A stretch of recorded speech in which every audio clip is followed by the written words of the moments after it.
Good morning, afternoon, and evening, everyone. Welcome to the 16th episode of the FPL Wire powered by DreamSetGo. I'm your host, Zophar, and I'm joined, as always, by my co host, Lateriser. It's been a while since we podded a lot. It feels like forever, and it's been 3 game weeks. How have things gone for you? Things are going pretty well.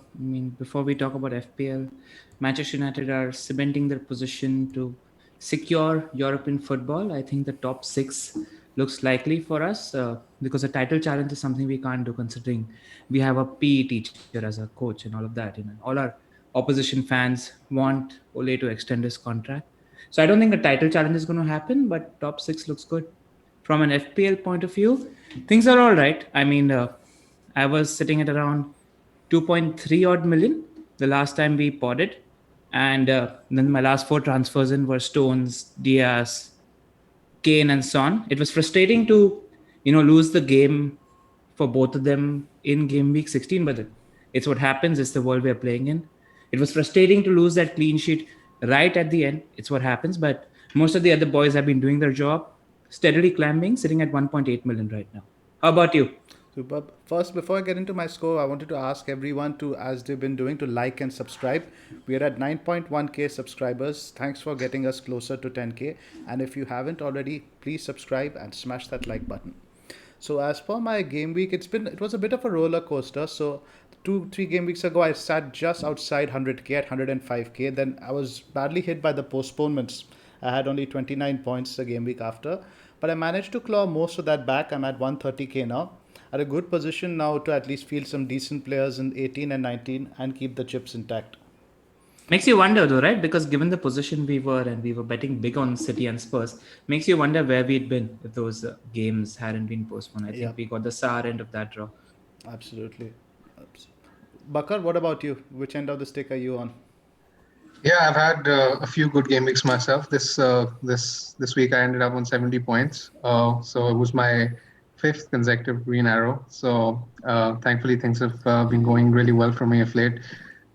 This week Salah, De Bruyne, Son, um, Dyer. I had Son captain as well, and Fernandez. They contributed the majority of my points, and I sold Salah this week for Son, which was something I was really worried about heading into yesterday. But thankfully Salah blanked, and I got away with that one. So yeah, overall a really nice week for me as well. So Yeah, these, good week for all of us. yeah. All three of us were on Spurs captain. I think all three of us are pretty set when it comes to captaining against Leeds. Early on, I just like to bring on one stat where I think it's become a sort of a no-brainer when it comes to captaining a good team against Leeds United. This is a stat provided to us by Atticus Finch, Sukraj, who's on our group. Leeds have conceded 18.35 xG in 5.5 games against last season's top six at an average of 3.36 xG conceded per game. And against the rest of the division, they tend to concede around 1.3 xG per game. So it becomes a no-brainer when you have a good team playing against Leeds United at the moment. And the only exception to that was when they played Man City and restricted them to no big chances. But then again, even if you recall that game, City, they were let down by poor decision making. Yeah, a lot of Just the poor So final hits. ball. They that hit the post, I think, twice or exactly, thrice. I had De Bruyne captain. I remember the first free kick, he hit the post right at the beginning of the game. yeah, Lot of poor decision making in the just in the final ball in that game. I remember. Yeah. I think Bakar and me were big on the City attackers in yeah, that yeah, game. yeah, yeah, yeah, yeah, yeah. Oh, yeah, you guys had just wildcarded at that point. I remember Is that. is that the reason for the jacket, Bakar? 5 green arrows, celebratory pod. No, no, no, no, no. The Blazers. I'm wearing the blazer because I'm actually it's the wedding season here, and like I have to attend a wedding later on, so I'm wearing the Nice. blazer I right now. I, I Is just it think your wedding, Bakar? Bakar, No, no, he, no, not mine. Definitely, thankfully, not mine. he's an eligible bachelor's off. He's done with his CA exams now, and around 20 Absolutely. 30,000 people are watching this. So yeah, why Benazir not? Bhutto's Suit up. daughter. Benazir Bhutto's daughter has been calling me every time. Get me a date with Bakar, but he's such a busy man. Yeah, I mean, I thought that this pod was meant for FPL. All right, moving swiftly Well, then. let's get to a quick word about our sponsors. DreamSetGo is a global portal for fans to gain access to sporting events around the world. Accommodation, flight tickets, hospitality, stadium visits, Everything can be tailored exactly to your requirements. They also do celebrity experiences, which include masterclasses with your favorite sports celebrity or something as simple as birthday shoutouts. You can find the links to the products in the description below. The FPL Wire is a part of the Fantasy Scout Network, and all stats used in this podcast are taken from the FFS members area. Please sign up if you haven't already. Also, just to let you guys know, DreamSetGo is in the midst of tying up with a lot of football clubs at the moment, which are their primary services. They've got some exciting offers lined up. In case you want access to their hospitality and travel packages, kindly fill the Google form in the description with your details. There's a lot of celebrity and pitchside exclusive experiences on offer, and you want the early bird on that one. Now, I'll take you guys through the agenda for today and what we're going to be talking about on this spot.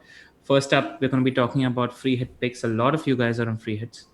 Neither of the three of us are on a free hit, but it's going to be like a elongated, detailed hot fixture section where we're going to be talking about all the games in detail. Post that, we're going to be talking about what we should do with Spurs assets in Game Week 19. A few people are now thinking, given the rearrangement of the fixture schedule. I mean, we didn't speak about that. That happened in the interim in terms of, the last time we podcasted and this time where City had an extra game in the double game week and United have an extra game in the blank game week 18. I think that's worked in favor of all three of us who are looking to save our chips. But a few people are now thinking about wildcarding in game week 18 with a view to either bench boost or maybe not in game week 18. So we'll talk about that particular chip strategy, which we haven't addressed previously. We're going to be talking about Arsenal and the Manchester teams in detail. Post that, you have captaincy, Bakar stats, our teams, and the Q&A. Yep. So let's kick off right away with the fixtures and the free hit picks. Let's start.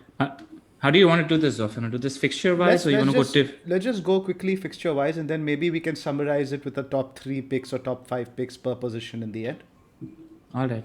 What fixture do we have first? We start first. Let's just go in chronological order. We start with Sheffield versus Newcastle. Bakar, what are your thoughts with this game? Yeah, this is probably the toughest game to call this game week. It's one of those where it's really hard to call which way it's going to swing. It could go either way. If I was picking one or two assets in this game, firstly, I don't think I would have gone. I would have picked anyone in this game because I find it very, very hard to call. But if I was picking one, I would probably go with Darlow as my keeper, because I think he can rack up the saves, and he's usually good for bonus when Newcastle keep a clean sheet. So I think he's a decent shout. Wilson is the obvious go-to pick if you're going for an attacker, but Newcastle never inspired me with too much confidence going forward. So I wouldn't be too sure about him. Yep. Nobody else, just these two is who you look at? Yeah, I guess so. I mean, there's no one in the Sheffield United attack who has place secure. So I mean, it's very hard to pick a Sheffield attacker. I fancy Newcastle to score once, so I won't be looking at a defender from Sheffield either. Put on the spot, would you go Wilson or not? No, you wouldn't go Wilson. Zoff? I think in terms of defense, there is potential there for Newcastle because Sheffield really haven't looked like scoring. I like Yedlin. Since he's come back from injury, he's secured his spot. He's playing as a right wing back, and I think he's just 4.3. So I think Darlow is 5.0, and they offer similar point potential. I mean, how many shots on target are Sheffield going to have for Darlow to make saves? Not too many, I think, the way they've been playing. So I think Yedlin is a decent shout. Wilson, I think it really depends on what you're doing with your forwards. If you need something in the budget, I think he's probably the standout budget forward when you look at these fixtures. I think DC is significantly cheaper than DCL. So if you need some 6.5-ish striker, that he's the one I'd look at.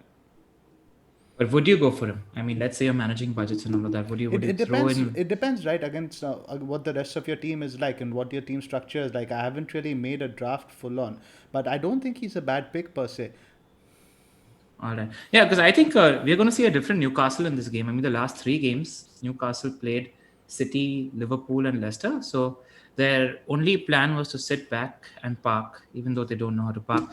But I think Bruce needs to, push the pedal and go for 3 points in this game. I think he's going to change up how Newcastle play in this game. I don't think we're going to see 5 defenders at the back. St. Max, I think, might be fit for this game as well. So we should wait for what news is happening in terms of fitness. And I feel like Bruce needs to go for the attack, so that's why I don't mind the 6.5 million fund. Push comes to shove, though, I wouldn't put Wilson in my free hit team. I think there are better picks out there. In defense, Dalo is the one I'm interested in because he's a good keeper, racks up all the saves. If Newcastle are setting out to attack also, you can rely on Dalo for saves. So I like him as a pick. Yep, there's not really much more. Let's move on to the next fixture. This is an interesting one. I think Burnley versus Man United. Traditionally, Burnley don't concede too many goals at home, but United are flying high. How do you think this one is going, Ala? Should we just tackle United in depth right now while we're discussing this fixture, or do you want to leave that for later? I mean, do you want to jump across? We can jump sections and jump straight to United and then discuss this fixture. Why not? Yeah, I think just because we're going in chronological order, I think it just makes sense because United is pretty detailed in terms of what we want to Let's go talk ahead about with. it. I'll pull up the United slide here. So the last 4 game weeks, no team has scored more goals in United, 11, and they're also top for shots on target with 30. So numbers are good. Also, numbers are good. Top for shots on target, top for goals since December. We're playing some good attacking football at the moment. And Bruno is the obvious pick. If you don't own him, he needs to be in your team, especially given that we're going to be facing Leeds and Fulham in game week 19. Both Leeds and Fulham are... No, Liverpool and Fulham. Sorry, Liverpool and Fulham. And both have conceded 5 penalties each this season. So they have a tendency to concede penalties. Liverpool We have a tendency conceded that many penalties? Yeah, Liverpool have conceded quite a few penalties. I read that stat and was quite I'm surprised. quite shocked. Yeah. Yeah, myself. Bruno needs to be in there, and outside of that, there's quite a few picks that have emerged. Now, if you're talking about just a 1 week punt, outside of the obvious Rashford picks, he's shooting a lot these days. He should be a consideration not just for the free hit, but for a move if you're not on a free hit and you want somebody who needs to be there in Game Week 18 as well as Game Week 19. And 20 as well. 20 you guys play Sheffield United at Old Trafford. So even at Game Week 20. Yeah, our fixtures after also suit Rashford. We got Arsenal after Sheffield United, and then we have Southampton after that as well. So I think these games suit Rashford. It's a good time to double up. Our attack is in form. So I'd go there. Marshall is somebody I would have jumped on, but Cavani's presence makes me think that those minutes are going to be managed.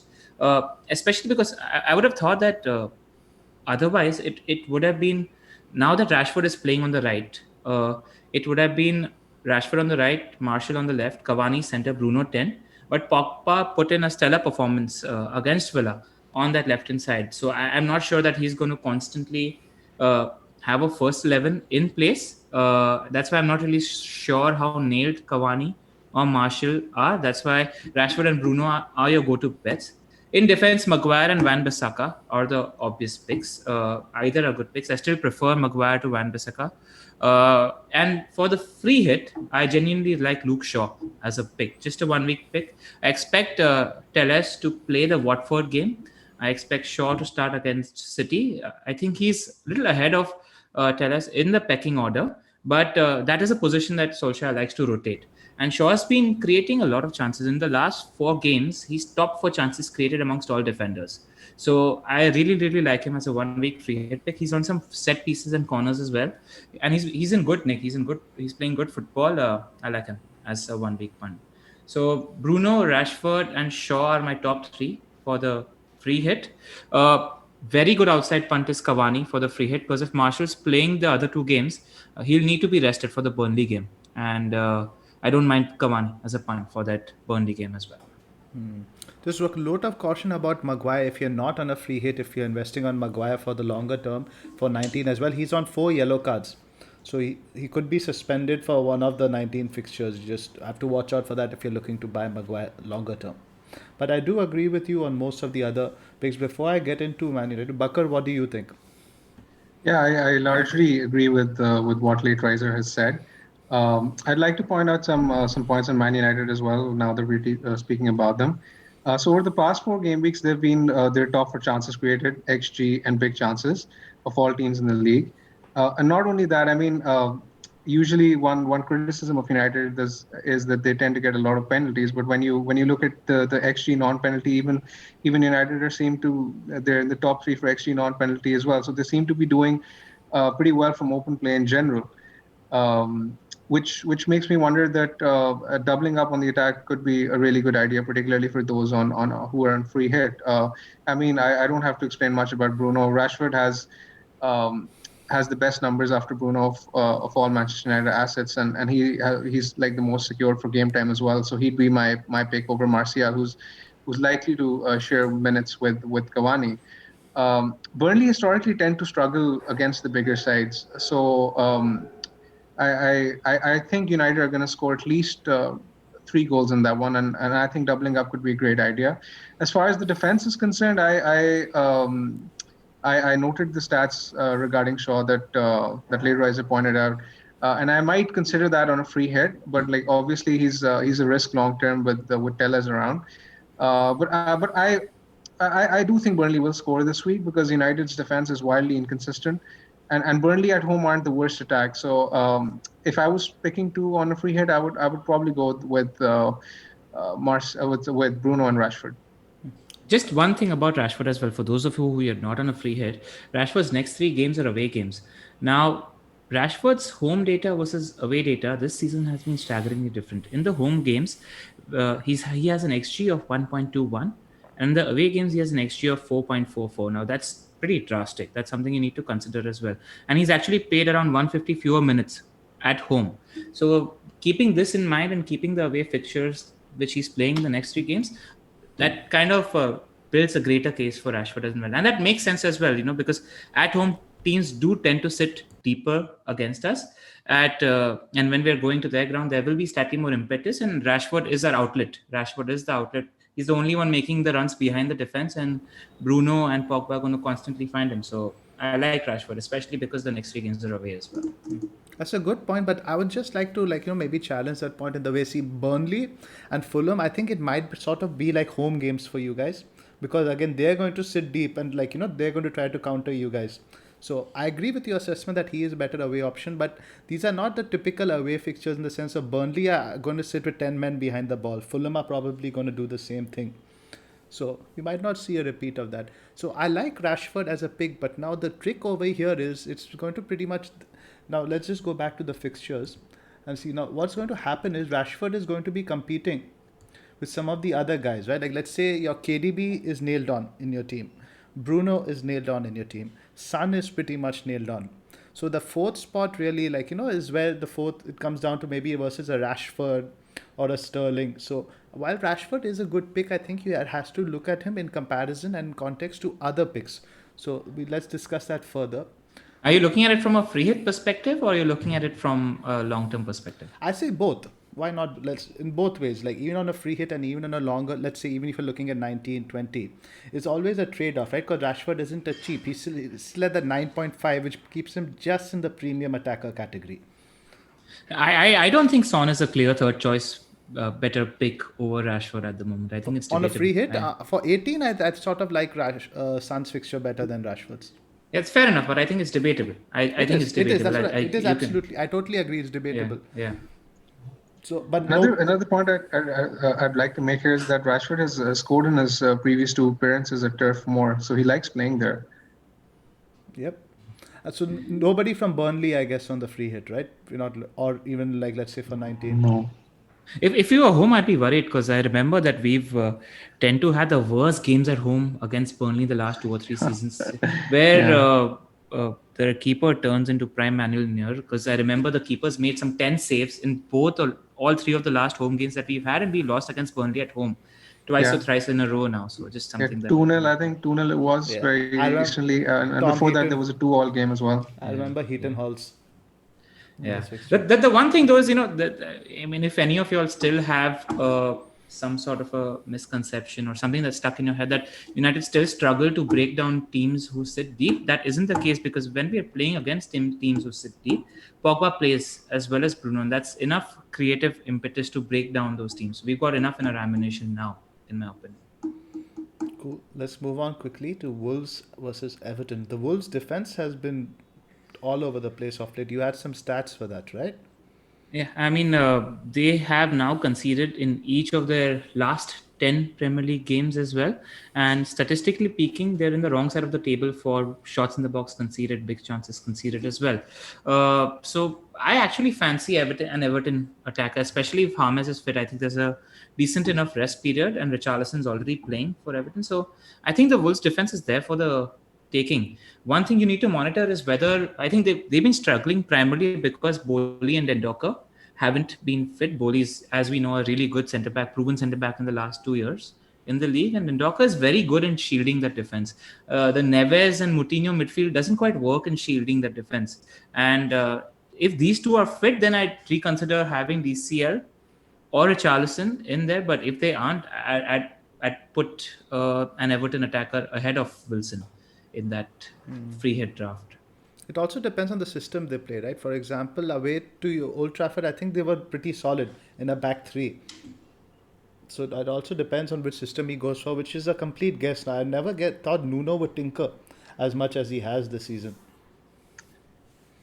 Anybody else interest you from Everton Wolves? Neto, perhaps? Bakar, anything to add? Oh, I'd like to point out the disparity between Wolves' defensive stats home and away this year. So, what's extremely apparent to someone like myself who basically religiously obsesses over stats is that I noticed that Wolves are in the bottom two for XG conceded away from home, but for the same stat at home, they're actually in the best three. So they tend to be much more tighter at home than they are away from home. So that's something I thought we were pointing out. I would still pick someone like a Calvert Lewin because I expect Everton to score once, but I don't think the ceiling is that high. Wolves at home are a solid side. I mean, despite the fact that Nuno hasn't really found the defensive combination this season. I mean, he tends to randomly rotate his defense and switches formations, which is kind of unlike him because in the previous seasons he's been very consistent with his team selections. I think that this might not be that high scoring. I think it's going to be a low scoring game. It has a 1-1 feel about it, doesn't it? Yeah, I think so. I don't know. I mean, again, I think it depends on the fitness. If Boli's out, I would fancy, and Ndokara out, I'd fancy Everton for 2, maybe 3 goals. I think you can call this fixture. I think Everton are fairly stable. I think Carlo Ancelotti is a very adept and smart manager, and I don't think they're going to give Wolves too much in that game, especially since they're away. But I mean, the game against Brighton was just. I was like, what is happening? This is not the Wolves that I know. And the perception needs to change because they haven't kept a clean sheet in 10 games. That's just not the Wolves we know. So, yeah. But even Everton are on the wrong side of the table for attacking numbers, right? Yeah. That comes down to James not playing a single minute, right, in December in the fixture pile-up. I think Everton have 4 or 5 good players, and if Richarlison or a James goes missing, it counts for them. So it depends on who's fit for that game. Any defenders you guys are interested from both these teams? Maybe Kilman. I think you could take a punt on him as a bench filler if you need so you definitely on a free hit you need some bench options. I think Kilman might play. I think he'll go to a back three personally because Nuno at the heart of it is a defensive manager. He doesn't like conceding goals. I think he will go to a back three for this one. All right, I'd like to put forward this stat when it comes to what we're talking about Wolves versus Everton. No defender has registered as many shots on goals over the last 4 matches as Romain Saiss, and that suggests that he can sustain his goal threat in the coming weeks. And Wolves face Everton in 18, who rank in the bottom 5 for headed chances conceded over the last 4 matches as well. So there might be something in there if you think Wolves can pull off a clean sheet. And it's something actually we didn't discuss at the top of the pod, which I tweeted about this a couple of days as well. It's if you're playing the free hit, there's going to be a couple of picks, and there should be a couple of picks in there that make no sense. And the only reason you're putting them in your team is because there's a gut instinct or a hunch. Like we'll get to Arsenal later, and we'll talk about that. But let's say statistically it doesn't make sense to go for an Aubameyang at all. But if you got a hunch and you know the caliber of the player there is, and you know that you're not, attached to that player, you don't have any string attached to the player, you don't need to hold him for a longer time. You can afford to take that gamble. You can afford to roll the dice for 1 week. So if you have a hunch, don't need to make sure all your 11 picks are correct picks this week, in my opinion. I agree. I think Saiss, we had discussed it, I remember, right on episode 1. In terms of goal threat, he is always up there. Always up there. And it's fun, right? I mean, if you're watching a Wolves Everton game, if you own a Romain Saiss, it's always good viewing. You when you're watching that game. No, as well. So absolutely. the If I had to go for a ent- Wolves defender, like you mentioned, Size is a great pick. yeah. And they were conceding a lot of Wolves themselves were conceding a lot of headed chances to Brighton as well in the game that just went by. So if you fancy a Yerry Mina, why not? Yep. They're better picks, though, and we'll discuss them. I think these Agree. guys are going to be a large part of our discussion going forward. Manchester City. Yeah. Anyone interested in any Brighton picks? No, not even remotely. All I right, mean, then we'll move to. I had Basuma in my team actually for this week, and I guess the only point of him being in my team till now was perhaps to serve this purpose of giving me a 2-pointer this week, and turns out that he's been suspended. So I mean, that was infuriating to someone who's not free hitting this week. I would have taken a 2-pointer right there. But I mean, the knock-on effect of this can be that you never know that Brighton might be defensively vulnerable. I was actually having a look at the games Brighton have played without Basuma this season, which is in fact just the one which they played against United this season, and United got like 3 goals in that game. So you never know how big of a miss he might be. He got jammy in that game. I remember that game. I against know, Brighton. I recall that. And They Yeah. have a good after the- replacement, Proper, right? I think Proper plays instead of him. He's a decent player. as well. That's a big shift in quality if you really think about it. And Potter's been rotating a lot of players, but Bissouma not has been one that's stuck around in all of his teams You're as right. well. Yeah. So what do you think from a free hit perspective and then from a long term perspective? Because that's also the state of play that we need to discuss, right? I mean, a lot of people are sort of on the edge when it comes to playing their free hit for game week 18, and a game week 19 double game week, which involves City, who have potentially the best looking fixtures in game week 19, and United, who have good fixtures as well, throws a spanner in the works. Because the only thing that would hit me is that if you're looking to buy a player or 2 players or 3 players in game week 19, which happen to be from the Manchester teams, you're getting these players on the free hit, and then you need to spend transfers to get the same players in game week 19 as well. So that needs to be some sort of a calculation that needs to happen in your head as well. What's your thinking there? So I was having this discussion on the same thing with one of the guys in our group, Niemi. So he had Yeah. set up for a free hit for this week. He had about 4 to 5 players, but he naturally didn't have any City players because they weren't supposed to be having this double game week. He didn't have many United players. So what he was saying now he wants to take a -8 in game week 19 to bring in 3 City players. So I was discussing with him, instead, if you take that -8 in game week 18, I think it's more likely to pay off, right? Because as it is, he's going to be getting zeros for those guys. Well, you bring him, it's only a -2 for each one. And you get to play them in 19 and save the free hit. So it is an opportunity to perhaps adapt and shift your strategy if you feel so. Agree. I mean, if you're looking to spend transfers to bring in 2 or 3 City or United guys in 19, then there's not much else except some really good-looking Arsenal punts that you're gaining on the free hit. So you need to think about that little bit of balance, especially because you don't want to spend transfers bringing the same players again next week. So yeah, let's talk about City in depth. Let's go with their defense, because there's 3 good defensive options at the moment. Do you guys have a priority? We'll talk about City in detail now, Zoff. Yes, let's do it. I brought up the slide also with the City numbers. Now, in terms of expected goal involvement, as we think, De Bruyne is on top with 2.41. Sterling is in second, 1.89. Cancelo is in third, 1.51. Then you have Gundogan, Bernardo, and Foden. I love that Cancel is ahead of Gundogan, Silva, So and he's been Foden. electric of late. I'm just waiting to see now. I think let's talk about first in terms of the attack, and then we can talk about the defense. So I think KDB is pretty much a nailed on pick in terms of free hit and as long term. You can't really look beyond him. Yeah, I mean, I'm somebody who's always looking for reasons to pick Sterling ahead of De Bruyne. I delved into the stats. I saw the highlights. I saw the extended highlights twice, and genuinely, at the moment, there is no reason to pick Sterling over a De Bruyne. He's De Bruyne shooting more than Sterling at the moment over an extended period of time. He's creating more chances than a Sterling. Sterling only had one more big chance than De Bruyne, but his shots, I think De Bruyne had around 13 or 14 shots in the last 4 weeks compared to Sterling's 6. So that's quite a drastic number. Just want to say that the game that we saw against Chelsea, And we were talking about this earlier, and the performance that we saw against Chelsea, we do need to take that with a little bit of a pinch of salt, because I think people will now have a decision in terms of doubling on City's attack or doubling on City's defense. And I think the last game is going to change people's perception a little. But know that De Bruyne is not going to play as a false nine in every game. This is something Pep does against big teams once in 10, 12 games, and he's not going to continue persisting with this. If he does, fair enough. But I don't see it happening. And City also, I think Chelsea played into City's hands. The teams that we played, seen City play against in the past few weeks, they tend to sit back and let City do all the hard work. And City struggle to create chances. They don't create as many chances as they used to, and then they convert even fewer.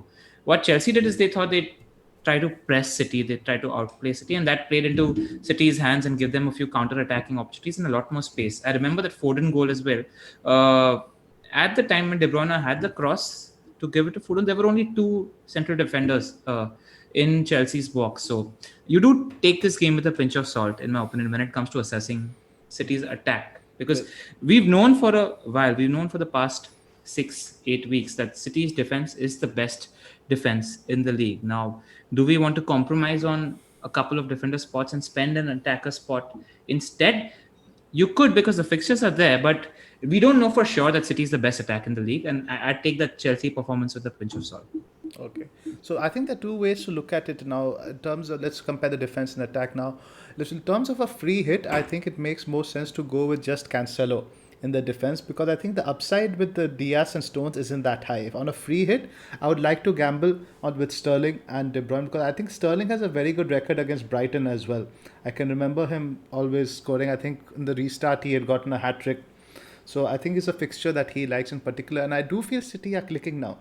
There's a great article on The Athletic by Sam Lee about how they've been pushing more bodies into the box over the last 3 matches. So I think Sterling is definitely someone I would look at on a free hit, because look at his ownership, right? It's under 5%.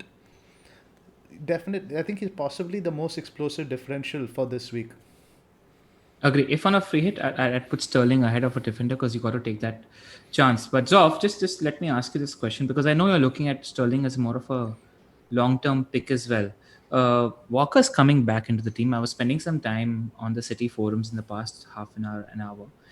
All the fans are convinced that Walker's spot is not his at the moment. Cancelo is the starting right back in that team, and they're strongly of the opinion that he's the best right back they have in the team, and he's the best left back in the team, and he's become so crucial to Pep's style of play. If he continues to play on that right hand side, I've seen that Sterling spending a lot more time closer to the touchline, because Cancelo, he sort of plays as a playmaking 8 midfielder in that team, where he is occupying that space which an advanced 8 would.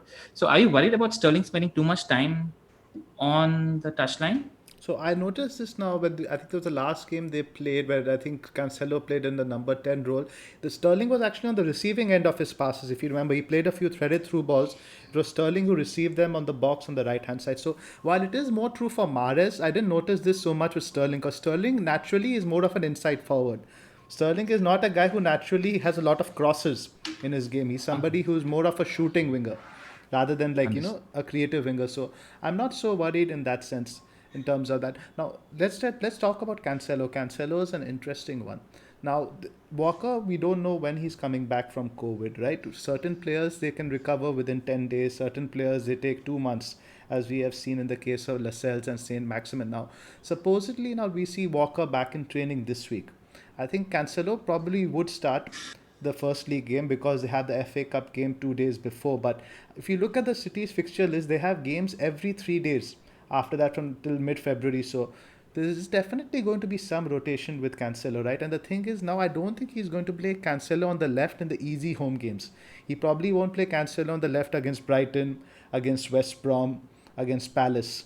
He's probably going to want him to play him on the right. And like you said, since he's so crucial to them, I don't think he can risk him getting Cancelo injured by playing him every 3 days for 5 or 6 matches. But is that a criteria though? Because if you remember, Pep, and he did mention, I think 2 weeks ago in an interview he spoke about Cancelo's fitness and how Recovery. his recovery and regeneration is so good, and he sort of put him in the Sterling category. Where he's spoken about Sterling. Sterling and De Bruyne haven't missed a single minute in the fixture pile-up, and if Cancelo is entering this category of player, and I think he's that good. I think he's reached that level where I think in until game week 24 or 25, I personally see him getting rested for one game in the league. And I think that's worth the upside because he's been extremely unlucky so far when it comes to the points that he's supposed to get. He looks good for just not an assist, even a goal every game. And especially if he continues to play on the right hand side.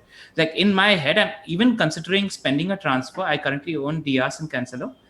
Diaz and Stones, and I'm looking to spend a transfer to convert one of them into Cancelo because I think he's that important in the coming game weeks. It's been playing on my mind. What are your thoughts on this, Bakar? Yeah, so I've got quite a bit to add on the on City, having listened to your thoughts. Firstly, I'd like to mention that I agree with Zoph's approach of I'd play this differently. If I was on a free hit, I'd play it differently, and if I was playing it for the long term, I'd play it differently. If I was playing for the free hit, I would probably go with the upside of going with two City attackers and probably one defender in Cancelo, because I think Cancelo is by far and away the best City defender to own. I say that because he has been he has been creating a lot of chances. He's created around 8 chances in the past 5 game weeks, and he stopped for big chances created of defenders during the spell. Not only that, because he creates chances, he tends to do really well for baseline bonus as well. So whenever City are to keep a clean sheet, he is likely to get a share of the bonus, which would have been the case had they kept a clean sheet against Chelsea as well. Um, so the thing with City is that the defense is as reliable as they can get. They've conceded just the 3 big chances in the past 6 game weeks, which tells me that you can't really go wrong with doubling up like you've done with your squad. If I were to double up on City defense for the long term, I think Diaz and Cancelo are the ones to get. Um, if I was on a free hit, on the contrary, I would have picked Cancelo, and I would have probably risked it with either Foden on or Sterling, depending on the lineup City have against Birmingham, which is 3 days before the Brighton game. And if Foden is rested there, I think that he can be a really good differential, because I don't think too many people will be looking at Foden. You guys talked about Sterling, but I noticed that with Cancelo playing right back, Sterling is kind of like, he's not really dropping into central positions like Foden is. Foden tends to come inside, and he's when I looked at their stats against Chelsea, Foden had like four shots inside the box compared to Sterling's 1. 2 big chances compared to Sterling's 0, and he created the most number of chances and big chances in the game, which was even better than that of De Bruyne. So I mean, his stats stood out. If he's rested against Birmingham, I think he could be a really good shout. What you're trying to say is basically whichever attacker is on the side of Cancelo, he tends to get compromised in terms of shot volume. Precisely, yeah. And secondly, another thing regarding, I think De Bruyne is the standout pick for captaincy this week. I don't even think it's close between him and Sterling. I was looking at the stats over the past 6 game weeks, and usually when we talk about Sterling and De Bruyne, historically we tend to notice that Sterling, he seems to do better for goal threat. But actually, De Bruyne has as many shots inside the box as Sterling over the past 6 game weeks, and not only that, he's actually outstatting him for big chances as well. I mean, as far as the creativity is concerned, there's no match between Sterling and De Bruyne, because De Bruyne has like 17 big chances created compared to Sterling's 9 over the past 6 game weeks. So De Bruyne would be my pick right there, and it's actually really great for us that he's actually come good, because like most of us, we pointed out the fact that he's actually getting into higher advanced positions. He's getting far greater number of big chances, quality chances, as compared to the chances that he was getting last year. And it's finally it's great that those points of those are our thoughts regarding him have translated into FPL points. So I mean, he's a great asset to own. He's by far and away the best captain this week, in my opinion. I mean, I don't know. Let's not get ahead of ourselves when it comes to De Bruyne. I think the last spot we were treading with caution when it comes to De Bruyne. We're talking about how he's actually not such a great shooter of the ball. And he's taking his time when it comes to shooting the ball, and that goal was actually a rebound of the post for a Sterling shot. So I don't know. I just take that City Yeah, attack but with a he pinch could of have salt. scored. I believe in Kevin De Bruyne. I'm a huge, I'm a KDB fan, but he could have scored 5 minutes before that with the chance that Cancelo put him through. So, Yeah, I mean, yeah, and he didn't, right? That's the thing. And if you think about that chance that is missed, you can picture that same scenario for at least 5 or 6 times where he's had a one-on-one chance on goal and he's not converted it. That's the thinking. I missed the first half of that game, and I watched the second half. And even in the second half alone, I mean, he could have had like at least like 2 assists, maybe a goal. I mean, it was infuriating watching Sterling make some ridiculous decisions while he was 2-on-2 with, and he had De Bruyne with him. So it was an infuriating watch. But I'm convinced that there's more to come from De Bruyne. I thought Sterling On had a free good hit, game though. Overall, I think Sterling, in terms of his pace, aggression, and how he played, I think it was one of his better games. I agree. I think when it comes to the free hit, when it comes to City, I think all three of us agree on De Bruyne, Cancelo, Sterling triple up. Bakar would consider a Foden. Yeah, budget. It depends on your budget. Then you can probably Depends on- get Foden alongside Rashford. There's a lot of Gundogan chat at the moment. Any of y'all interested there? No. No, because again, we don't know He's how got he's four going big to play. chances. But you don't know what setup again Pep is going to play, right? Who he's going to play in what position. If he's going to play that Bernardo in that number 8 role. So Exactly.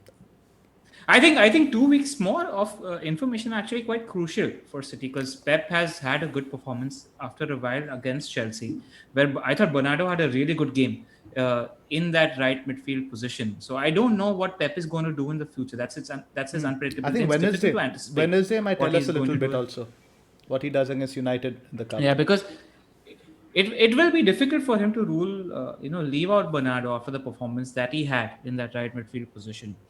Do you see any chance of De Bruyne continuing in that false nine? I think maybe against United, but not against I, Brighton. Like not in the games that we're going to be seeing in the future, No, right? no. Not when no. Bakar, do you see it at all? I don't think. No, I doubt it. I doubt it. But as a number 10, he's still getting into good position. So that's great. Another point I'd like to mention is that Brighton are actually second only to Leeds for goals conceded from set pieces this season, and this is something that Pirlo Spen, who is a poster in our WhatsApp chat, he pointed out. So I mean. As a KDB and potentially a Diaz owner, I can dream of that combo coming together against Brighton for a goal.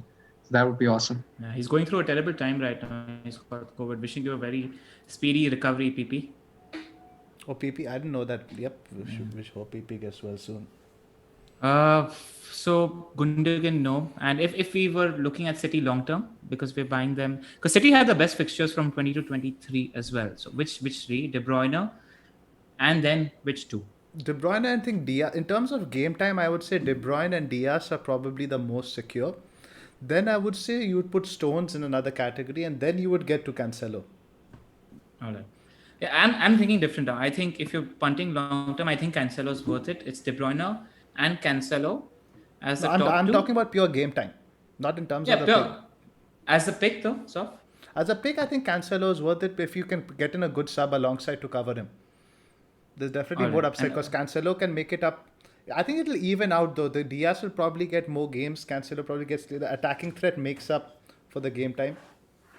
All right. So, but if you were wildcarding today, the three City you'd go for? Wildcarding today, I'd probably go for Sterling, KDB, and Cancelo. Bakar? I think KDB, Diaz, and Cancelo. You were saying something, so sorry. So I was just saying Sterling probably I think would be a short-term pick, not a very long-term pick. Probably just for 18 and 19. 20 I'd offload him for somebody like a Son or Grealish again. Yeah. Fair. No arguments there. I'd have KDB and Cancelo in my team. And I think it's a tough call whether you want to double up on their defense or attack. I'm just getting vibes about that attack that is starting to come good now. Hopefully the United game tells us something. You should be hoping it doesn't. Yeah, in terms of performance, I'm fully expecting it to be a tough game. I just want to see how they play. That's all. Makes sense. Anything else to discuss? Aguero, do we want to touch about that? I mean, it's hard. We don't really have any evidence or anything of knowing, right? I think he's probably not going to start on Wednesday either. So it's a bit difficult to call. I think if we get some indication, maybe on a free hit, he's a decent pick, but we're not going to get that from Pep, are we? Nope. Yeah, I'm the same. I mean, with Aguero, I mean, I'd look for half a cent to go there, but I just haven't seen it here, which is why I haven't jumped in. I actually think there's something up with his injury and his genuine fitness. He just doesn't look the same at the moment. Let's move on. If you see something in the next two cup games, maybe, but so far haven't seen anything to go there. Absolutely. So Villa Spurs. Tough game to call. Yep, Villa flying high. It feels like a 1-1. I don't think any pick of the picks here in this fixture have a very high ceiling. Yeah, I'd probably predict like something like a 1-1 draw. Villa's defense has been really solid over the past few weeks, and so have Spurs actually. They've conceded, I think, the fewest big chances this season. So I mean, as good as Villa's attack is, I think it's probably got like something like a 1-1 written all over it. I don't know if I'm genuinely thinking about the game. Villa are the better team at the moment. They're playing better football at the moment. But I wouldn't be surprised if they play into Mourinho's hands because Villa like to keep the ball. They like the attacking impetus. Mourinho will look to park in such a game. And there is if by the way, I just read that Barkley is fit and he's absolutely 100% fit for the next Premier League game. It's what I read. But if he plays Traore, there is going to be space because in most games, Matty Cash is left alone because Traore doesn't track back at all. And that's Heung-min Son's side. So if Traore is starting and then he's not tracking back, I do fancy a bit of Son in that game against Villa. I think who do you guys prefer, Son or Kane, if you had to pick one? On a free hit? Yes. Son. Yeah. I'd agree with that. I remember him getting a brace last year, with a broken arm. Yeah. I still think, I mean, I own Kane at the moment, and it's the decision for me is if I punt on somebody like a Lacazette or a DCL, or I hold him for the week, and I feel like it's just might be the smart thing to just hold on to him. Lacazette might tempt me. Let's see. Would you hold? What would you guys do in such a situation? I'd hold. You'd hold, Bakar? Yeah, I would hold as well. All right, and save that extra transfer that you have. Because it could match, it could go sideways, it could go backwards. You never know. With certain limited fixtures, certainty. I think I still don't trust Arsenal, to be fair. I trust Spurs more than Arsenal. Would you all go El Ghazi or Grealish on a free hit? No. I would go with El Ghazi. I like his goal threat, and I think the savings you can make with El Ghazi over Grealish can go a long way on a free hit. But I think Spurs, in terms of big chances and all that stuff, I think you were telling me earlier, they were, I think, the second best for big chances conceded or something, right? Yeah. They've conceded a lot of shots in the box, but they've not conceded many big chances. They're second to City only for big chances conceded in the last 4 matches. And the worst 5 for shots in the box conceded. That tells you that they're parking and then they're not really conceding many big chances at the moment. And Villa have been top of attacking and defensive statistics, top 5 pretty much throughout the season. So if on a wildcard, would you hold on to Grealish? Zoph, you sold him not long ago. How do you feel about that? Not too bad, because I sold him for Son. So I'll probably he's going to be my transfer when I sell Sterling in Gameweek 20. That's when I'll be getting Grealish back in. All right. Bakar, you're looking to hold him for this week and do you own Grealish? No, I don't. I have Watkins, unfortunately. Yeah. And Steer. Yeah. I mean, who would have thought? I mean, I wildcarded after game week 1, and I not in a gazillion years would I have thought that owning Stair would potentially be one of the biggest mistakes of my season, because it actually stopped me from owning Grealish, really. And he's not even the second choice keeper anymore. Heaton's back. Absolute joke. Grealish is absolutely bossing those creativity stats at the moment. Like last 4 hours just filtering. Grealish is top. 22 chances created, and Maddison was second with 12. That's the disparity in terms of how much Grealish is creating at the moment. I just wish he had a good finisher who would convert all these chances. So many points he's been dodging as well in the past few game weeks. Anything to add? Nothing. Spurs defender? Spurs defender, probably not on a free hit. I have Dyer, but I'm not expecting much in this because Villa have scored now against Chelsea and United as well, and they've looked like scoring in both those games too. So I don't think Spurs will keep them out. Just on the El Ghazi punt that you mentioned on a free hit, I think that's the game we'll talk about next. In that price bracket, I think the Arsenal midfielders are better picks just for the single I free hit. completely agree with you. And let's just quickly jump into the Arsenal stats really quick. So for the last 3 game weeks, Lacazette is on top for expected goal involvement. He's had 7 shots on target and 5 big chances. So those are crazy numbers. You have Saka in second, Oba in third, Smith Rowe in fourth, and Tierney in fifth.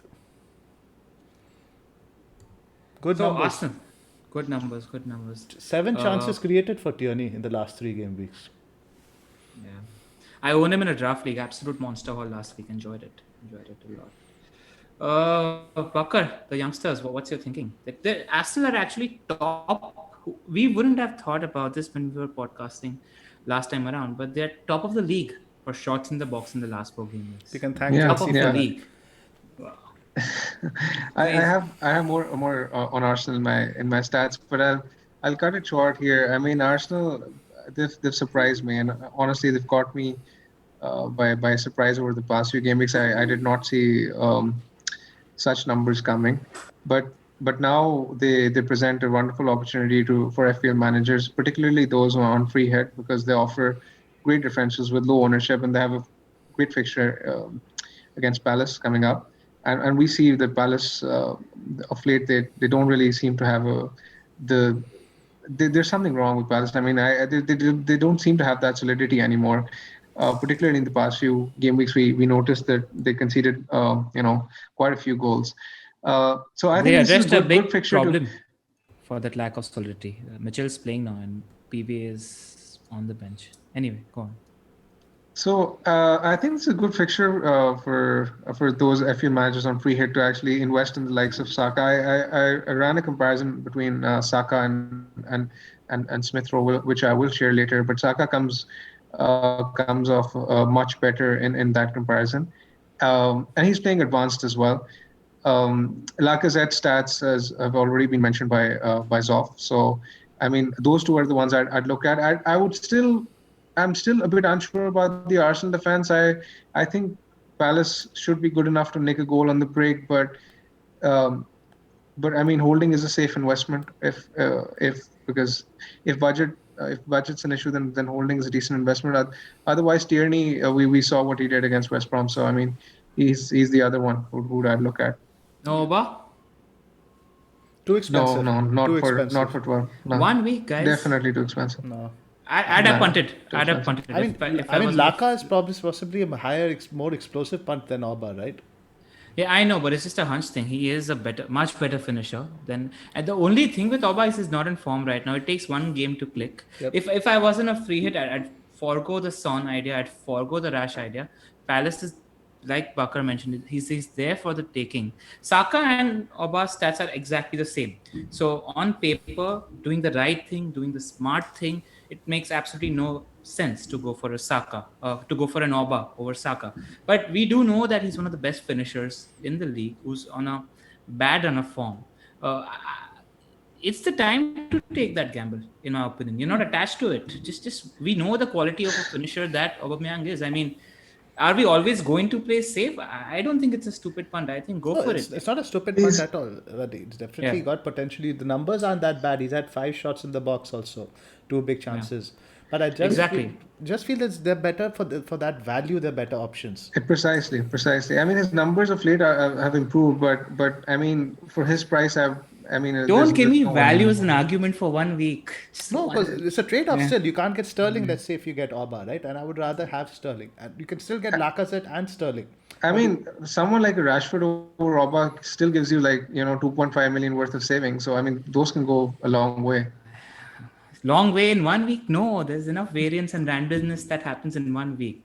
I just think that there's an opportunity. There are not many people. And penalties. He's still on penalties. Nobody's going to take that away from Oba at the moment.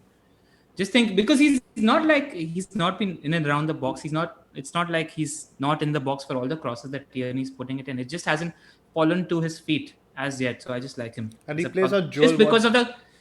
Yeah, and he plays on Joel Ward's side. Just what we talk about, right? So the quality and the caliber of the player. Like when De Bruyne was going through a cold run, we know the quality that a De Bruyne possesses. That's the same thing with Oba. Like, would you be surprised if he braces in such a game? I think it's there for the taking if you want to punt. That's all. That's fair. Not the smart thing to do. I would generally be surprised because over the season he's shown nothing to make me think that he's the kind of player who's going to brace in any game. So I would genuinely be surprised if he Yes, braces. but a half a season is a smaller sample size than 6 seasons, right? That's the argument that I'm putting forward, where we know about the quality of the player. That's true, but I mean, they're different managers. I mean, so I don't know, but under Arteta he hasn't been the same at all this season. Till he signed the contract.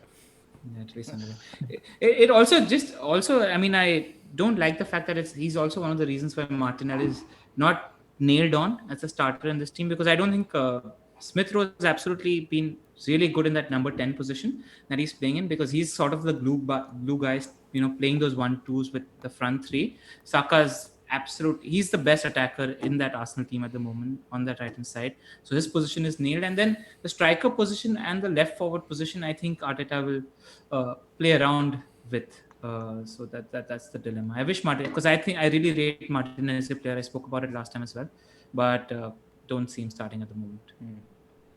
Who would be your 3 Arsenal players if you had to pick on a free hit alone?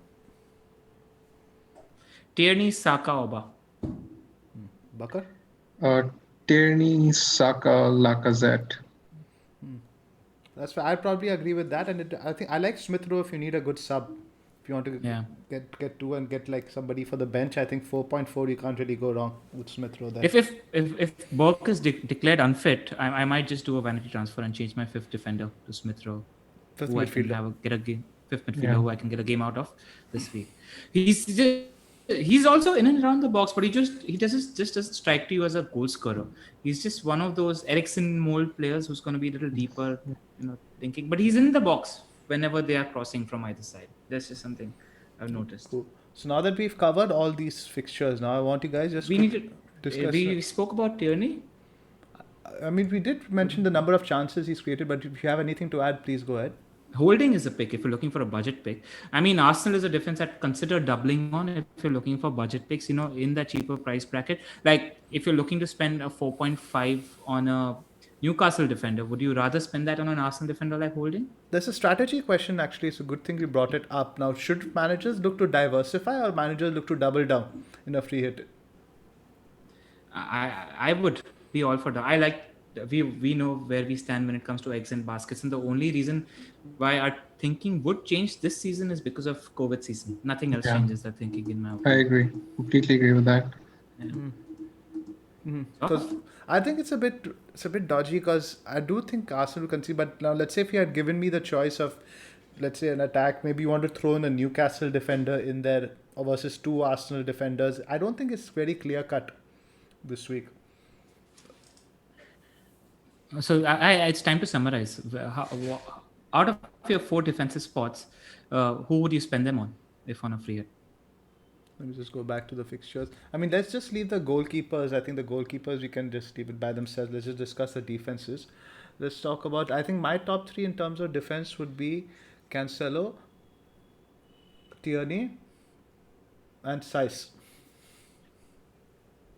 All right. I would go with Cancelo, I think. Cancelo, yeah, for sure. Tierney, and I would probably go with Dyer, I think. Yeah. I'd go Cancelo, Tierney, and Luke Shaw. I think Luke Shaw is a great defensive punt. He's on set pieces and corners. So those are the 3 I'd go for. Absolutely. I think you have to look on a free hit for defenders with upside. Right? That's why I don't like Holding as much, because he got the assist last game, but that was due to like Tierney making a wonder goal. So I definitely, if you have to go for defenders in a free hit, go for the attacking guys. Now, midfielders, you go first, Ella. 3 midfield. Let's make it 4, since you have more midfield spots. Let's make it top 4 midfield picks. And we're allowed to have 3 premiums. I think that's what's manageable from a structural standpoint. Sure. Let's go with 3. Yeah, Ras, KDB, Oba. And your budget? Yeah, those 3. And my budget, Saka.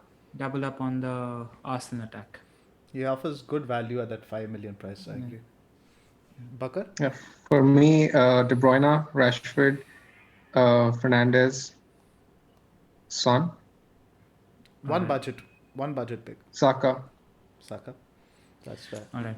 So I would go De Bruyne, Sterling, Bruno, and budget pick. I think it would be depending on his City slots. I like the Foden pick that once you mentioned it. I think it depends on how well he does against Man United. If you see him Exactly. do very well against Man United, I think he's a great pick on a free hit. If not Saka,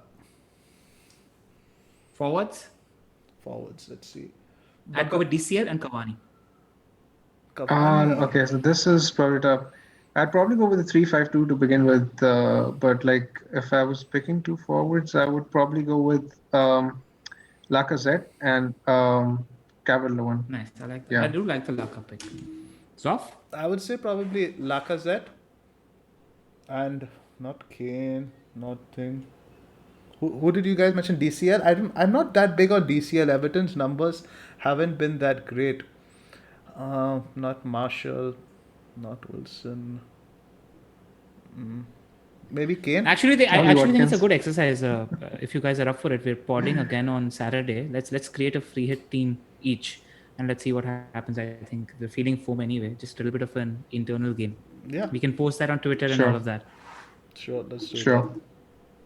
And please, guys, don't copy it. Please, these are just our opinions. Don't just copy it. It's no fun. Ultimately, FPL rewards you feel for making your own decisions.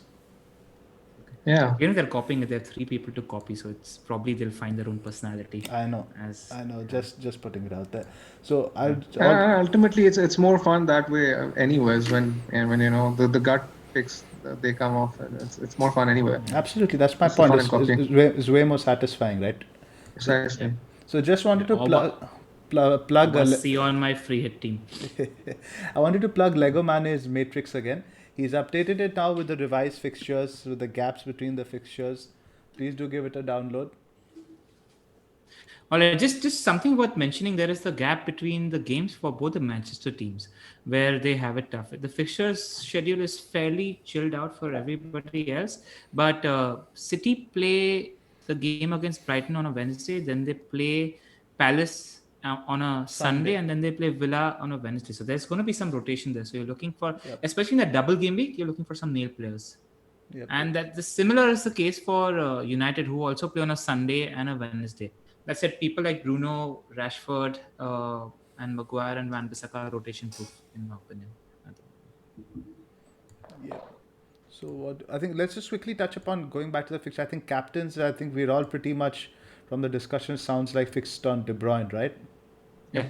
De Bruyne or Sterling. I wouldn't mind a Sterling punt. Yeah, a Or City even an punt. Arsenal. If That's you a want to go good rogue, Yeah, if you want to go rogue this game week, an Aubameyang or a Lacazette punt, I don't hate it. I don't hate it at all this week So outside City, you would like to punt as a captain on Arsenal. on Arsenal. Yeah. I'd agree with that. I don't think United guys don't really appeal. I think Bruno, what do you think with his away record?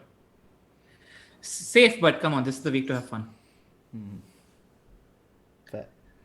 No. Yeah. So Burnley I going to still sit think in United are 2 a better banks shout. I still think United are a better shout for captaincy than Arsenal. If I was not captaining De Bruyne, I would 100% go with Bruno. Right. Rule for a free hit game, we can't captain De Bruyne. Does that work? Yeah, sure. Yeah. Yes. Sounds good. Sounds good. All right, moving Bakar on. stats. Yeah. We were supposed to talk about Spurs. Do we want to leave that for the next part? I mean, we wanted to discuss primarily whether we should hold our Spurs assets for 19 or move them, right? Exactly. Let's Let's touch upon it. Why don't you go first? I mean, my thinking is play the double game week, play the 2 fixtures. If you want to hold on to them, hold on to maybe one of them. I'd definitely not hold on to both of them because have some double game week fun. You're depriving yourself of one more double game week, big hitting attacker. I'd play the numbers when it comes to 2 games. The double game. Yeah, I completely agree with that. I have nothing more to add over there. I'd probably be doing the same. I agree, and also you have to keep in mind game week 20 they play Liverpool. So Liverpool I know is not the toughest fixture anymore, but it's still a tough fixture, right? Jose is not going to go very attacking there. Agreed. What do you plan on doing with Dyer so far? I'll probably be benching him in game week 20. I think after that the fixtures are decent. Yeah, fair enough. Yeah, I have the same plan as well. At 5 million, he's benchable. Yep. You don't even need to. I mean, the good thing about that is we know that Jose is going to 100% park in the big games as well. So he's a decent clean sheet shout in big games as well. Absolutely, absolutely. The big games, you'd back more likely for Spurs to keep a clean sheet than to score. Exactly. Right. All right. Moving on to our teams now. The Bakar Bakar stats. stats first. Okay. As always, I have three stats for you all, for all our listeners this week. The first is on Arsenal. We've already discussed Arsenal, but I'd like to elaborate a bit more on their um, budget midfielders, particularly. So Arsenal have started to show form again, and they're top for shots inside the box, shots and XG over the past 3 game weeks. And now they face a defensively prone Palace defense who were actually worse for big chances conceded and XG conceded over the past 4 game weeks. This suggests that the stars are aligned in Arsenal's favor. I run a comparison between two of their informed budget midfielders, Smith Rowe and Saka. So, uh, uh, so the results of the comparison show that Saka is outstanding Smith Rowe by a distance, and is justifying the 1 million premium that he holds over Smith Rowe. He has 6 shots inside the box to Smith Rowe's one big chance compared to Smith Rowe's 0. Both seem to be doing equally well for creativity, but Saka um, is far more involved in the opposition's penalty area. He has 11 penalty area touches compared to Smith Rowe's 5. At this point, I'd also like to mention that Saka is top among midfielders for shots inside the box over the past 2 game weeks, and that his average position has been very advanced and closest to Lacazette during this run. So the next two stats I have are on Liverpool. So there's been quite some outrage on Liverpool after last night's result against Southampton. So I thought I'd run the scanner over their away numbers this season and compare them to their away numbers last season to analyze the variance in their away form. So when I compared the two sets of data, looking at the attacking numbers, Liverpool are I'll quote the attacking stats: shots inside the box per game, 8.7 this season to 9.89 last season. Big chances per game, 2.7 this season compared to 2.5 last season.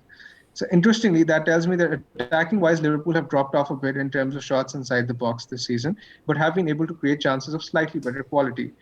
Um, this tells me that there's not much to read into the myth that away from home Liverpool have not been creating chances this season, as they're still averaging around 3 big chances per game away from home this term. Looking at their defense, Liverpool are conceding slightly more big chances conceded per game, 2.33 compared to 1.9 last season, and the shots inside the box conceded per game are more or less the same, 6 compared to 5.5 this season. So what this tells me is that Liverpool, it's a bit concerning that Liverpool are conceding around 2.33 big chances per game away from home this season, which tells me that clean sheets will be hard to come by if they continue at this rate. So the final stat I have for you guys is on Salah. I run a similar comparison over him between his numbers for 2021 and 1920. So minutes per shots inside the box this season have been 42 compared to 26 last year, which tells me that he was getting far more shots inside the box last season. But what's interesting to note is that the minutes per big chance have actually declined, which means that he's actually getting chances of better quality. He's actually getting 90 minutes per big chance this season compared to 131 minutes per big chance last season, which again, counters the myth that Salah has been a worse asset away from home this year. So it's just the variance. It's the numbers are more or less the same of the Liverpool attack and of Salah. So it's just not panned out the way it should be. It's nothing more to read into that. The chances they're creating are more or less the same.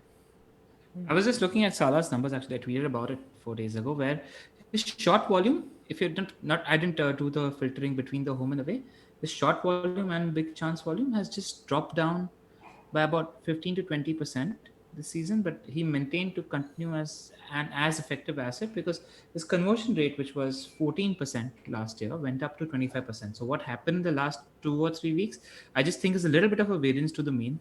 I mean, there was a outrage on Twitter. Oh, how can he say something bad about Mo Salah? I'm just pointing out a stat when it comes to something like this, and that you should consider it maybe think about it as he's in a bad patch of form. Maybe thinking about the Sun in Madrid. You don't know what's happening there. So just consider that while making your captaincy decisions. I'm not saying sell him. I don't think he's a bad pick. I think he's going to come back. I think I'm going to have him in my Game Week 19 team. So yeah, just wanted to add that on that stat. No. We missed one topic, by the way, guys. Something to discuss about would you wildcard now?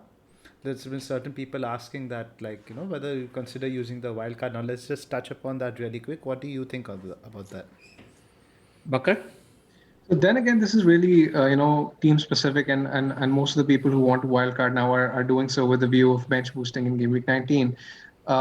Even though I'm not exactly opposed to the idea, I just think that the problem with that strategy would be planning around Game Week 29 when you'll be sort of making transfers, bringing in players of the lesser sides who are probably going to be playing in Game Week 29 when the big sides are going to be blanking. So I think that's the opportunity cost that you've got to pay. If your team needs it, then sure, go ahead with it. But this is again a very team specific question, which is really hard to answer unless I have a look at your squad. All right.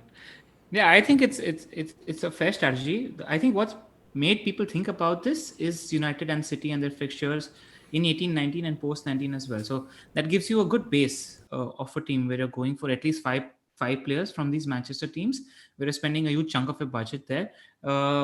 And then you're doing some sort of a hokey-cokey between Arsenal premium attackers and Spurs premium attackers, shifting into Liverpool premium attackers in 19.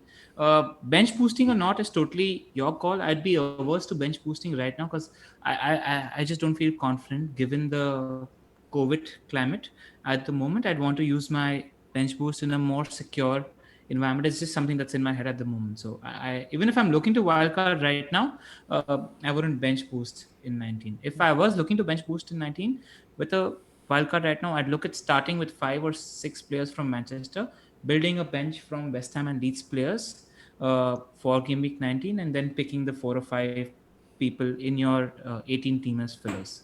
That would be my approach. So in my opinion, see, the thing, a lot of people are using the wildcard primarily with the view to Game Week 19. Ultimately, it is just one game week. There are 19 game weeks still to go to the end of the season. We don't know what might happen. Will there be more fixtures soon? The wildcard is such a powerful chip. It doesn't seem optimal for me just to use it now with this 1 week that is so early in the season. There's so much of it to go in terms of form shifts, fixture shifts. I think it's too early to be using the second wildcard. I don't think it's them looking at just 19. I think those people who are looking at the wildcard are looking at those City and United fixtures 20 onwards, because that there is an argument because there are fixtures there for the take. I mean, but you can do that with hits, right? You can take a few hits for that. If it's just going to be United and City players, 3-4 transfers, you can spread your hits out. There's no need to use the wildcard for that.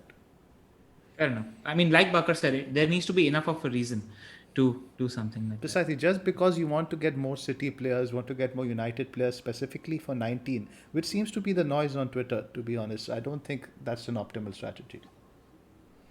All right. Moving on to our teams. LR, you're first. All right. I'll just read out my team. I've got 2 free transfers and I'm sitting with 10 players for 18 at the moment. My team is Martinez as my keeper, Ruben Dias or John Stones as my defenders, Mitchell, target. In midfield, I have Fernandes, who currently has the armband. It'll probably be De Bruyne when I get him. Grealish, Son, and Burke. And my strikers are Harry Kane and Bamford, who doesn't have a game. On my bench, I have Mo Salah, Che Adams, Luke Ayling. And I'm looking at converting Salah into a City midfielder with my transfer. And for the next transfer, I might convert Burke to a ESR, like I mentioned, or I might convert Ruben Dias to Cancelo, like I mentioned. So you have 2 free transfers, right? 2 free transfers. I'm okay taking a hit next week as well. It's just I want to commit to the long term with Cancelo. It's something that's playing on my mind. Fair enough. Yeah. But I would do that for Stones, I think, not for Diaz. Can't afford it. If I do Salah to De Bruyne, I can't afford it. Looked into that. Fair enough. Yeah, it's a money thing, then I can understand. Yeah. Bakar? Yeah, so I have 10 players playing this week as well. I have Emi Martinez in goal, Cancelo, Dyer, Kilman. I'm not sure whether Kilman is going to play, but he's in my first 11 this week. De Bruyne, captain, who's going to be my captain. Son, Zaha, Fernandes. I have Bissouma, who's sole purpose was to give me 2 points this week, but he's somehow abandoned me at my hour of need. Then I have Watkins and Calvert-Lewin up front.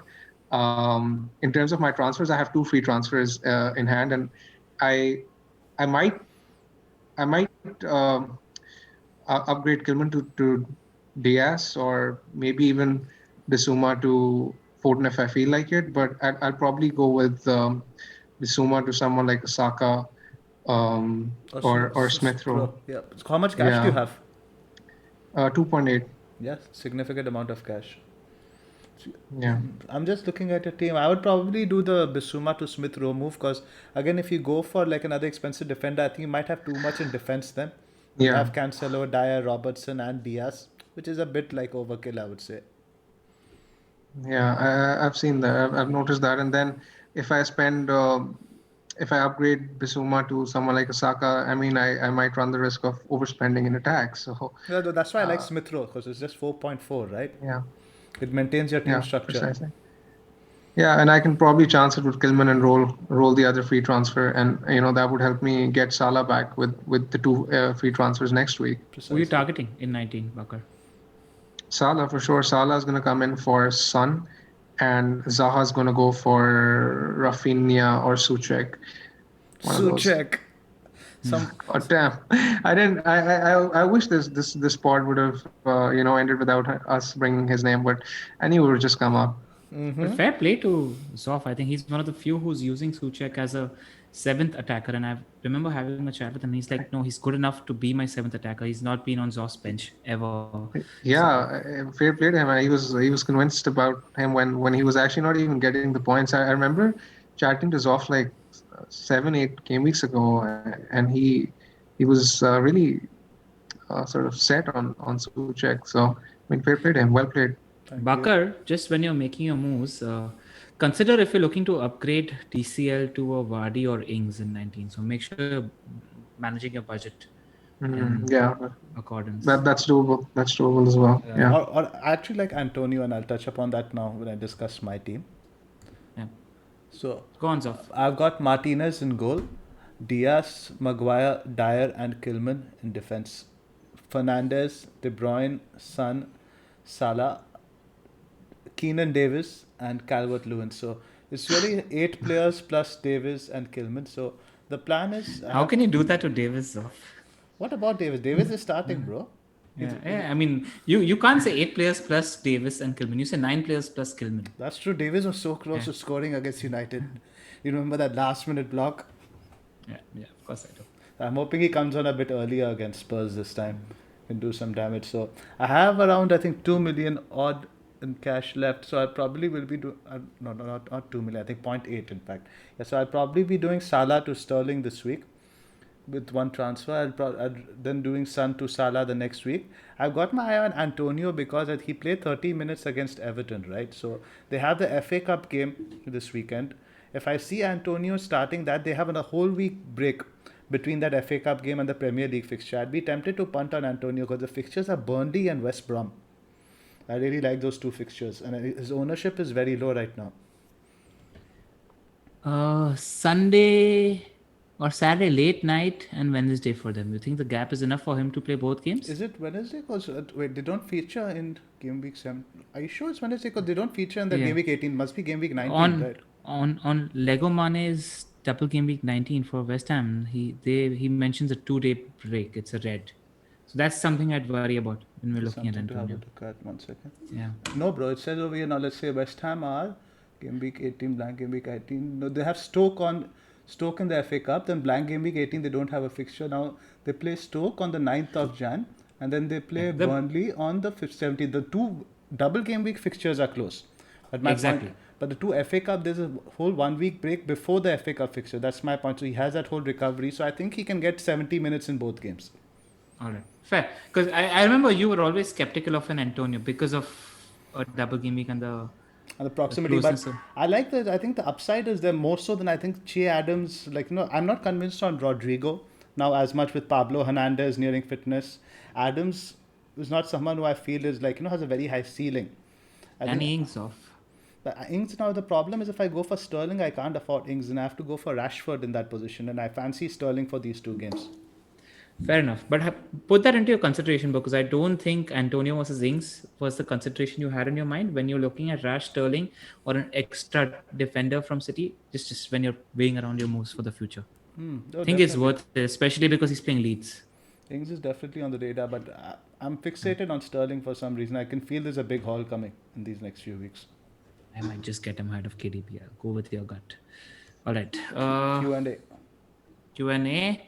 All right, we'll quickly breeze through this. I think we spent an hour 15 so far. Yeah, absolutely right. Okay. Just scroll down very quickly. First one is from Smurf. Foden worth a punt for the next 4 or 5 game weeks, considering his value. I've never owned him, and I know he's been struggling for game time. But the Chelsea performance was one of the best fluid attacks that City have put forward this season. If he starts against United and rested in the FA Cup, he's surely got potential for starts. Caveat, I know it's Pep's, so we can't guess his methods. I think you need to see more, and I think City have the best run of fixtures in the next 5 or 6 games. So when you have a team that is that good and has an amazing run of fixtures for the next 5 or 6, you don't get somebody that's punty and not nailed. I've been down this road before, been burnt, so I wouldn't recommend it. Next question is also from from Smurf. This is for you guys. What is the player number limit for you to hold the free hit chip? Not counting fringe players like Brewster, Burke, Gilman. I think this is an important question. I think a lot of our listeners want an answer for this one. For me, it depends on the players you have. I prefer having quality players over quantity. So even if it's like, it's like 7, I guess. I'm assuming most managers can get to 7 with a free transfer or with a 4-point hit at best. I think that could serve the purpose. It's as long as you have the right players. I mean, by the right players, I mean the likes of De Bruyne, a City defender, Bruno.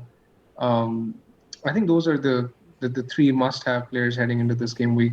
Other than that, I mean, we're gonna witness a lot of variance in a lot of teams. So Would you that's have a what my number assessment is. in your head, Bakar? 6 players. Around 7, I think. 7, I think. Zoff? 7 is what I would agree with, and I'm also on board with what Bakar said. It matters in the players. Let's say, like, you can make a list of each position you go by. These are the players I think will score the highest. If you can get a large number of those players, I think you're fine. Yep. Yeah. I have nothing to add. The only thing that I want to add is consider if you're looking at bringing in a Manchester player in 19, then save the free hit and take a hit and get them now because you're going to hold them for the long. Is Eric Bailly an option at 4.9, Bakar?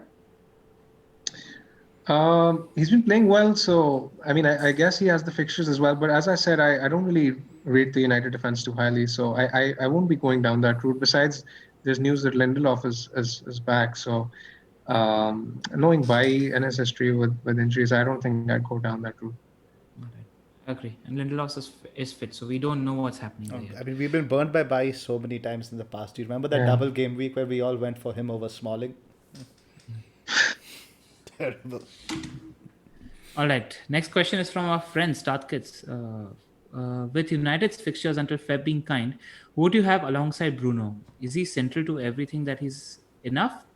He's thinking about Rash or Marshall or even Cavani. Bakar? Rash, easy. Yeah, not Marshall, not Cavani at this stage because they're probably going to share minutes. All right.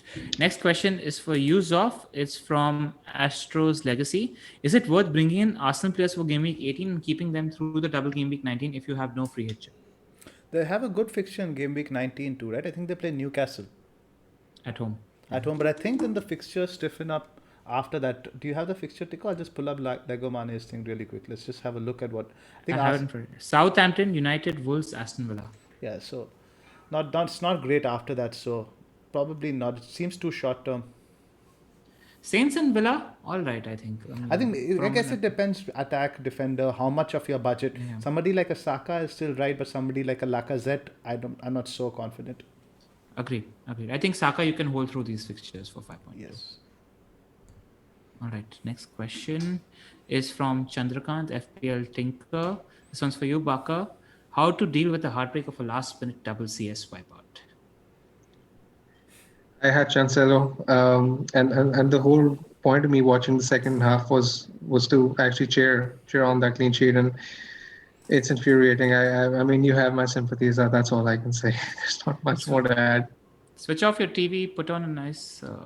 Don't watch the sports. Get off social media and watch a You know nice what made it worse was that Cancelo could have easily had an assist for De Bruyne in the first half as well, and he was on for bonus. So it was just like too hard to take. I mean, condolences to Justin owners as well, who went from 9 points to 1 point within like a minute at best, which must have been really frustrating as well. So I mean, we move on, and that's the only thing I can say. Next question. I skipped a couple of questions because it's something we've already covered. The next question is from FPL Lens. There is an opportunity cost to owning a budget midfielder. In that it takes I love this question. In that it takes a spot that could be for Salah, Bruno, KDB, Son. How many of the emerging budget mids like Susek, Saka, Gundogan, Rafinha is too much? I think all three of us should just answer these questions off. I think you can have one budget mid, and I think that has to be Suchek because I think at 5.2, he's delivering the output of at least like a 6.5, 7 million midfielder. So I think having one is probably ideal, and you probably want one more like Grealish, somebody between 7 to 8, and then the three premium mids. Yeah. Yeah, I Bakar? agree with that. Yeah, one is optimal in my opinion. One is optimal. Yeah. I think if you want to push it, two, but not more than two for sure. Yeah. Next question is for you, Bakar. It's from FPL_ARV. I'm planning to not free hit in 18 as I can get 8 to 9 players with a hit and get 11 double game week players in 19 for TC maybe. Is it worth going free hit in 18 to get those differential players from Arsenal, Newcastle to maximize the opportunity, or stick to the no free hit plan? TC. I think it's worth sticking to the no free hit plan. I think you can make better use of it later. Agreed. Next question, I'll take one. Rashford versus Son for the next 2 game weeks. I'm actually debating this because I'm considering switching Son to Rashford this week.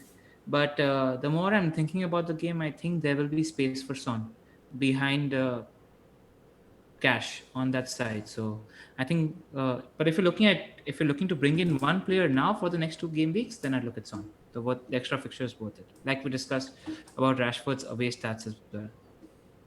Next question is for you, Zoph. Quite interesting. Can you please talk about the Chelsea team tactics and why do you think we're not performing? So first of all, I want to say a few people I've been seeing on Twitter Lampard out. I believe in Frank Lampard. I'll back Frank Lampard in if we get relegated. We go to League One, League Two. Frank Lampard is my manager. I'll back him till he literally can't walk. He's on a wheelchair, whatever. I don't care. Frank Lampard is my manager. He has my back. I don't know. I didn't know you had such loyalties to him. This because idle for a long time, etc. Or you think he's got good ideas as a manager? More than a manager, right? I want somebody. I'm sick of these guys coming and we hiring mercenaries in terms of coaches who really have no attachment or any sort of longing or any sort of sense of relation to the club. I feel Lampard understands the fans, he understands the clubs, and he genuinely wants the clubs to do well. He's not looking at it merely as a payday. When we lose to Spurs or when we lose to in a big game, I think Lampard hurts as much as a fan as he does as a coach, and I value that. Emotional attachment aside, do you think he's got the potential? I know he's not there yet, but do you think he's got the potential? I do agree with you. I think he deserves more time. I think people asking him for him to leave right now is giving him too much grief for a performance and for a few performances. I think it's the first time he's had his new players fit all together as well. But do you think he has the tactical nous to sort it, etc.? I think so. He's learned from the best, and I think the lack of the crowd at Stamford Bridge plays a big part. I think it's also the environment around the players, right? We know Havertz had a bad case of COVID. Werner's had a bit of a loss of confidence. We've had Reece James get injured at the wrong time, just as he was building a partnership with Ziyech.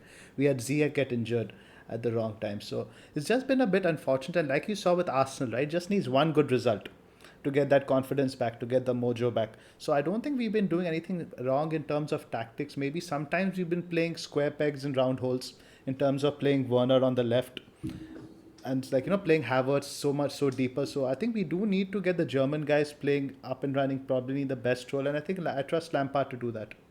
Your first choice front six for Chelsea? The front three would probably be what we saw against Man City. Just Ziyech wasn't really on it that day. He's coming back from injury. No, but you're against the whole Giroud and Tammy experiment. I think they're probably best. It would probably be horses for courses, right? If certain games are going to be against deep blocks where Werner might not get as much space to run in behind, I don't mind James whipping in the crosses for Giroud in the games like that. But otherwise, I think it has to be Havertz behind. Havertz needs to be getting more penalty area touches. You can't have Havertz be doing as much defensive work as he's doing right now. So those three with Havertz in the number 10 and with Kante and Kovacic behind, or maybe even Mount. Mount maybe not in the CM role, but I would probably prefer Kovacic in that role alongside Kante. That Kante performance actually is something that worried me about was. your team. I've never seen him get run past so easily in the past. Just something that put And that pass he made, he was responsible, like at fault rather, for that second goal which Sterling countered from. Yeah. Exactly. Probably just a small lull for him. All right, next question is from Grounders. I think I'll take this one on. I have a question for the pod. If you're a Kane owner, would you consider a downgrade of Kane for someone who plays a blank game week and a double game week? Candidate I have in mind is Marshall. While everyone roots for City due to fixtures, I'd like to go the opposite of the wind climate and go to United. Again, I'm not confident about Marshall's minutes. I would have thought that the front four would be Marshall on the left, Rashford on the right, Cavani center, but with Pogba's really good performance in the front four, I'm not really sure about the minutes, so I wouldn't go there. Hold on to Kane, reassess, and go for an Ings or a Vardy in 19, I say. Next question, last one for the day. Hi guys, we've seen in Game Week 17 how a Hudson-Odoi or an Andy Carroll can wipe out clean sheets. For free hit 18, do you recommend having a double defense of any of the teams? Thanks. I mean, I'd like to take this one first. Yeah, Hudson-Odoi wiped out the clean sheet that City were supposed to get, but you saw the game. City absolutely walked the game, and they got clean sheets back to back, 6 in a row before that, and just because you can't deal with the variance, extreme variance that a double up or a triple up brings, you're going to compromise on defenses or attacks which are the best attacks in the league or defenses in the league. I don't think it's a good idea. Like I mentioned, the only reason why I wouldn't do it in the current climate is COVID season, nothing else. Yeah, I have also something to add. So I think to have a double up, right? I had the City double up for a long time. You have to be willing to get the short end of the stick sometime. If it's double clean sheets going to bother you, the variance is going to bother you, don't go there. You have to be able to cope with the disappointment sometimes, but the high is just as good, right? When you get that reward, the high is just as good because the differentials primarily are in defense. So it works both ways. So, but this goes back to in terms of the strategy question we had discussed earlier. Which team do you think is worthy of a double defense specifically in the free hit? United probably, Arsenal probably, and City. City, I guess. I think City probably out of all of them, if you're not going for the second attacker, I think they're probably the defense I would feel more comfortable in doubling down. Yeah, completely. Exactly. All right, that's it from us, and we're going to be interviewing a very special guest on Saturday, a certain Mr. Ragaboli, who's created livefpl.net. So watch out for that. That episode should come around the same time on Saturday as well. We probably won't be talking about blank game week 18 or 19 unless some pertinent information emerges in the cup games. So yeah, see you on the other side. And ladies, I hope you paid attention to Bakar's suit. He's looking sharp. He doesn't whine. He's got all the stats and he's single. All right. Good luck for the game week and see you on the other side, guys. See you on the other side. Yeah.